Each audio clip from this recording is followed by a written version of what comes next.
Have you ever seen someone you don't know in a dream? They don't speak. They just look at you, but deep inside, they don't belong to this world. These are not just dreams.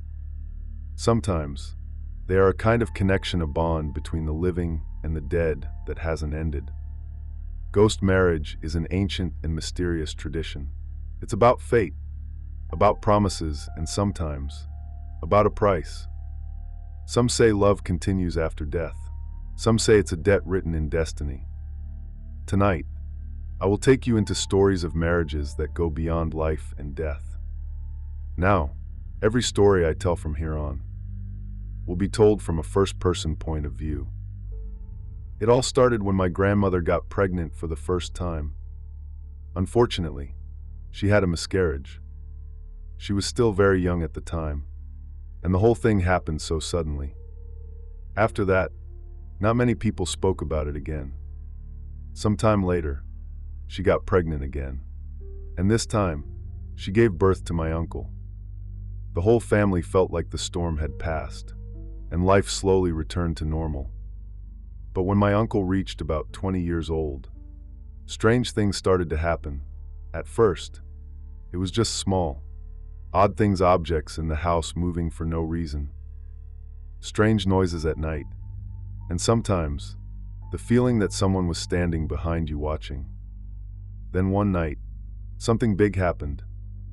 My uncle used to love illegal street racing when he was young. One night, he went racing with a group of friends on a mountain road.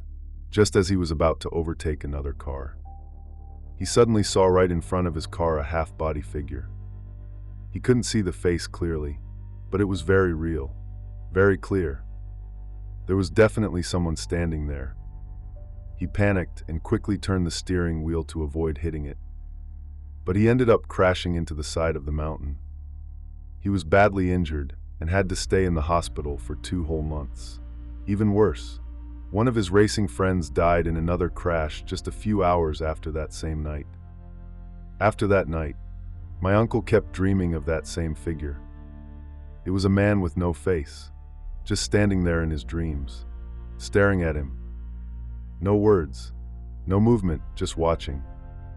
Eventually, my uncle couldn't take it anymore. He told my grandmother everything. And to our surprise, my grandmother had been having the same dream during that time. In her dream, there was also a male figure. At first, she didn't think too much about it, but after hearing what my uncle saw, she realized they were both seeing the same person. My grandmother began to wonder, could that male figure be the baby she lost so many years ago? But she never expected him to show up in this way, and even almost caused her son to die. To find out the truth, she decided to visit a spirit medium, hoping to find a way to speak directly with that spirit. The spirit medium invited a male spirit to enter her body that day. At first, my grandmother didn't believe it was real, so she asked the spirit some very personal questions, things only she would know to test if the spirit was really her lost baby. To her shock, the spirit answered everything perfectly and without any mistake. Once she confirmed that the spirit truly knew her, she asked, "Are you the baby I lost back then? Was it you who caused my son to have that accident?" The spirit was silent for a moment. Then he said something that made my grandmother's eyes fill with tears. "I'm your son. I didn't want to hurt him. I wanted to save him." He explained that he had grown up in the underworld, and the reason he appeared that night was because he knew if he didn't stop it, the one who would have died wasn't the friend, but my uncle. So he showed himself, not for revenge, but to protect. But that wasn't the only reason he kept appearing. He said there was something important he wanted to ask my grandmother and my uncle to help him with. In the underworld, he had met a girl. The two of them fell deeply in love and wanted to get married for real. He gave my grandmother the girl's name and an address. He asked her to visit the girl's family and see if they would agree to hold a ghost marriage between the two of them, so that they could be together, even if one was no longer in the living world.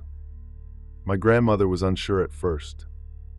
It's not easy to just walk into someone's home and say, "Hi, your dead daughter wants to marry my dead son." What if they thought she was crazy? But in the end, she decided to give it a try.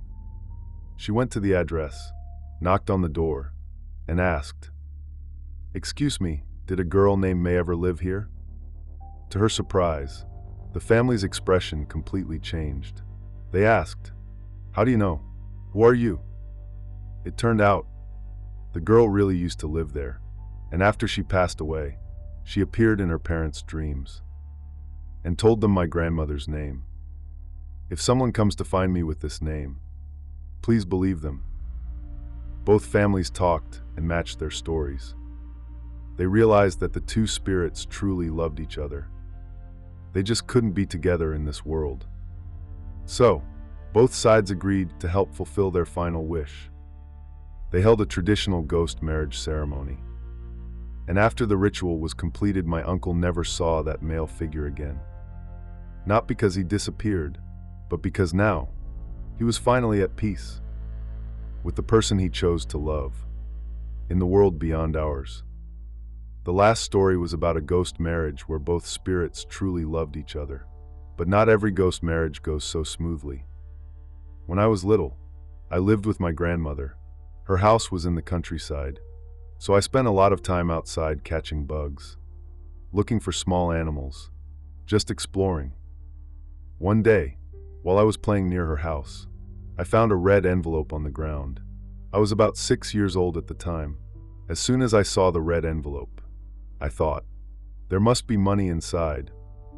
I was so happy. I picked it up and ran back home to open it.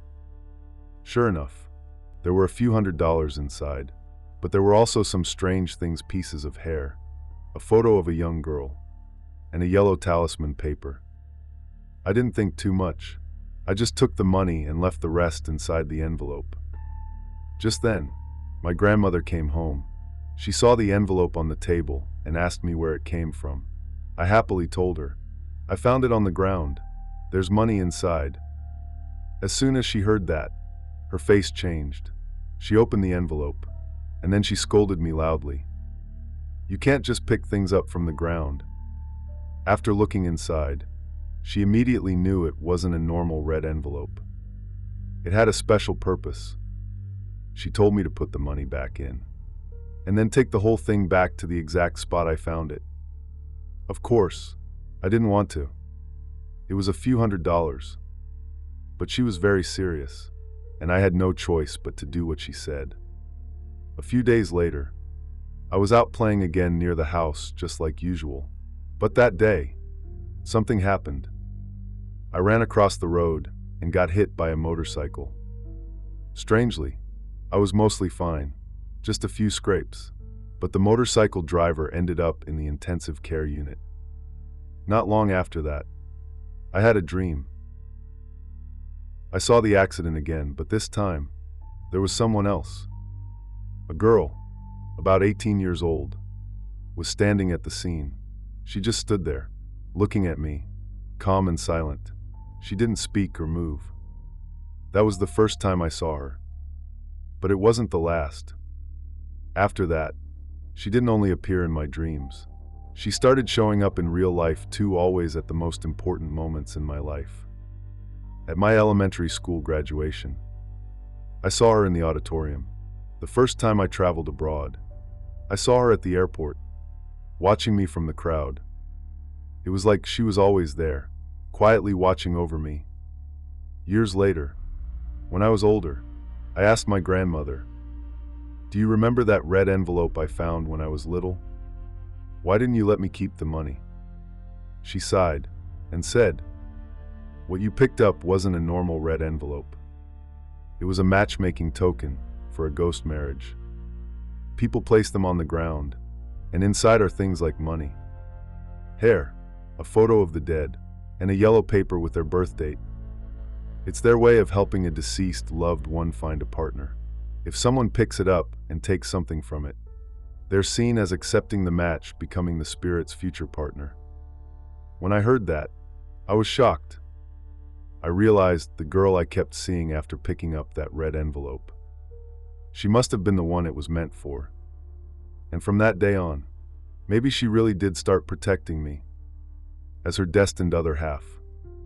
Besides the stories I told earlier, I have one last experience with ghost marriage.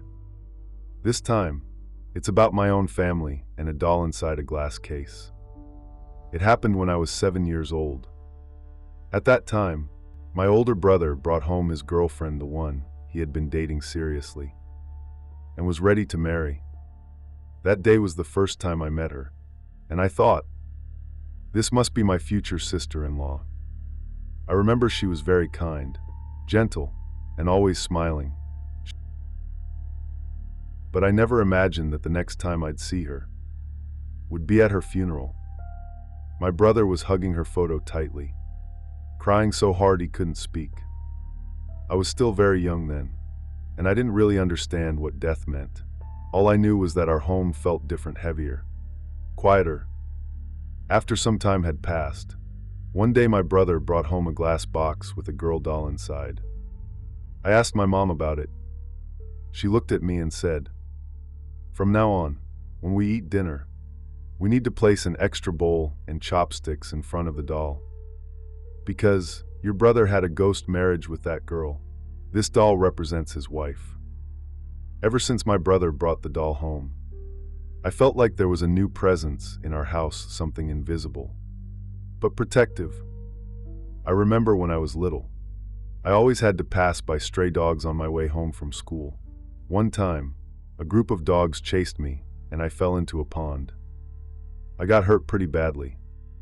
The next day, I walked the same way again. I saw the same dog.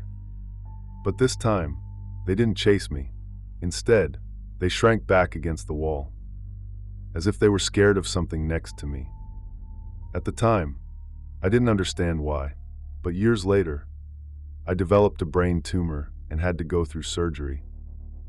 On the day of the operation, I was lying in the operating room, maybe because it was too cold, or maybe I was too nervous. My hand wouldn't stop shaking. Just before I went under anesthesia, a nurse came over and gently covered me with a blanket. Then she held my hands, both of them firmly but gently, and gave me a sense of comfort, as if she was trying to help me through the fear. When I woke up, the doctor told me the surgery had gone very well. My family was beyond grateful. I still remember asking the doctor, the nurse with short hair, "I want to thank her. She made me feel calm." But the doctor paused and looked surprised. He asked me, "How did you know she had short hair? Everyone in the operating room wears a cap. You shouldn't have been able to see that." In that moment, my heart dropped. Suddenly, I remembered how familiar those hands felt. How warm, how safe. And I realized maybe that wasn't a nurse at all. Maybe the one who stood by me through that moment was my sister-in-law, the woman my brother had married through ghost marriage. In China, there have always been many stories about ghost marriages. This tradition is said to be thousands of years old, with records of it found in ancient texts going back over 2,000 years. The most traditional type of ghost marriage usually happens when two people who have already passed away meet in the spirit world, fall in love, and then appear in the dreams of their family members asking them to arrange a wedding. Then the two families get in touch, and a wedding is held for the two spirits. But ghost marriages aren't all done the same way. There's another type of ghost marriage that's even harder to understand. Sometimes, a child who is weak or always sick is believed to need help from a spirit. Their family will try to borrow the power of a spirit by arranging a ghost marriage for the child, hoping that the spirit can protect the child and help them grow stronger. The family may ask around, consult a feng shui master or a spirit medium to help them find a suitable deceased person for the ritual. The goal is to invite the spirit to become a protective partner, to guard the child's life. To some, this sounds strange or hard to accept, but for certain families, this is their last hope. Ghost marriage is a custom, has been passed down in many communities for generations. Some people truly believe in it, others completely reject it. And you? Do you believe in ghost marriage? If you've ever heard a similar story, feel free to share it with us.